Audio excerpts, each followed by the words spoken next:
Shah, Barakatah Yahweh, Barakatah Yahweh, Barakatah Yahweh Shah. All the Hokage are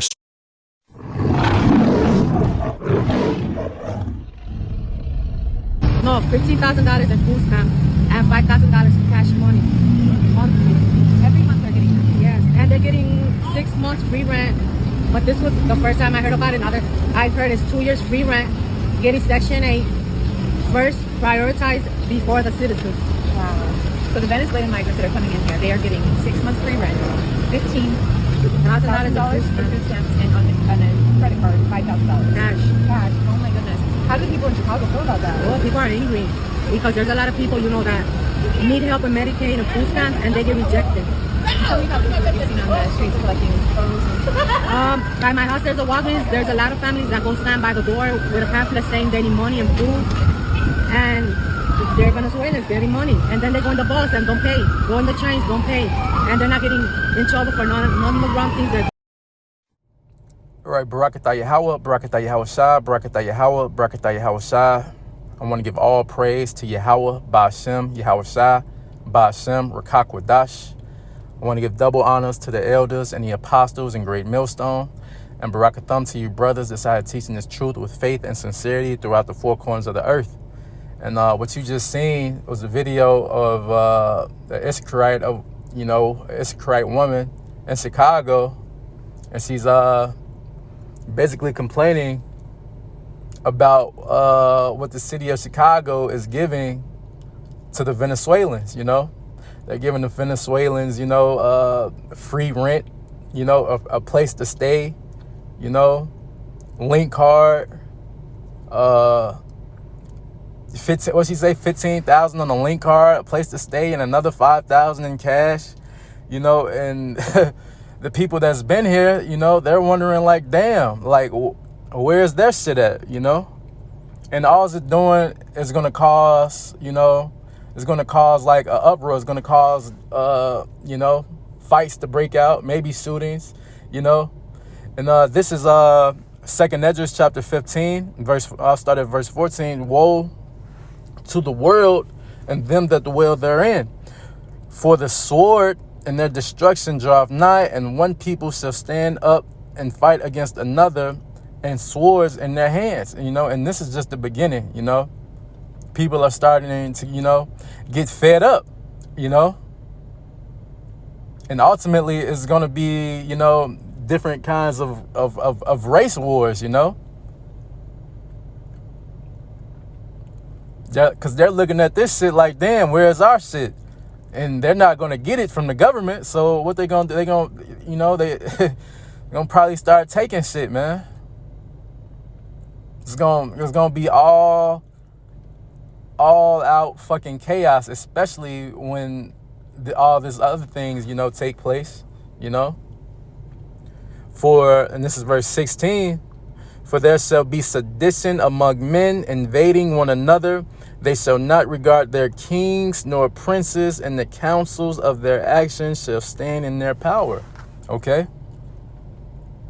So they're not going to be fucking listening to the fucking politicians and the presidents, because they're going to be out here trying to get it, man. You're going to be out here trying to get it. It's going to be all out fucking chaos, all out war, And not only the Venezuelans that they've let over here into the country, but they've also let sleeper cells into the country,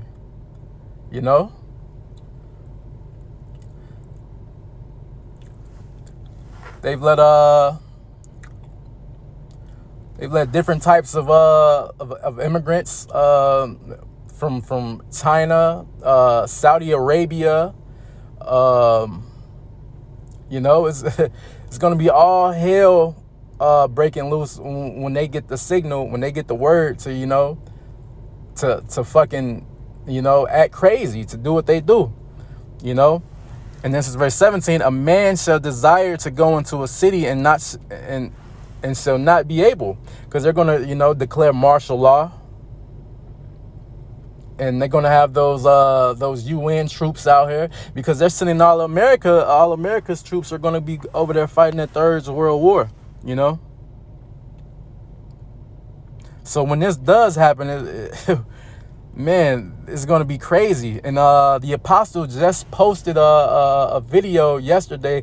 If I could go find it, I'll put it at the end of this video. But he just posted a video yesterday of back in 2020 when I believe it was SWAT, you know, walking down the street. I believe they had canines, if I'm not mistaken, but they were just walking down the street, you know, telling everyone on their porches to go back inside, you know. And what if they didn't go back inside? What would be the, you know, the result then, you know?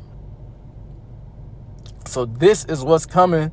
This is what's about to happen, you know, in Babylon the Great, and mainly Babylon the Great.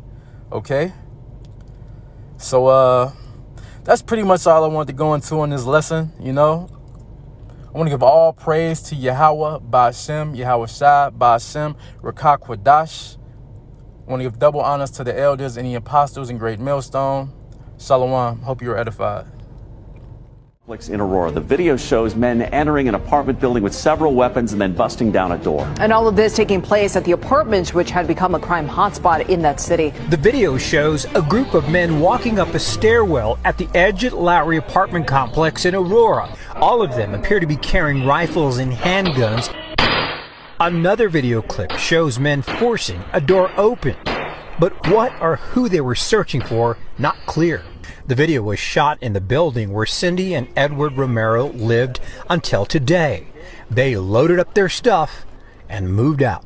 It's been a nightmare and I can't wait to get out of here. The couple's car and many others here were riddled with bullets after a shootout at the complex earlier this month. The Romeros say the trouble started when a large number of migrants began moving in.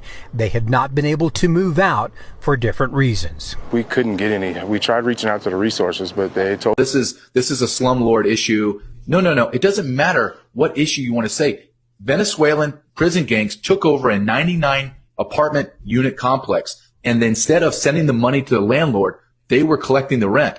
And then it comes out that the city council actually says, well, that's not the only apartment complex. There are several that they have taken over in Aurora, and now they run it all. Now, and you're having broad daylight armed robberies of jewelry stores in Aurora and outside of Denver. Look, Denver's collapsing. Denver has 700,000 people live inside Denver metro area. 70,000 of that 700,000 are illegal aliens. And you think they're going to stay in? No, they're going to bleed out. They're bleeding out to Aurora right now. Where else are they going to go in the metro area?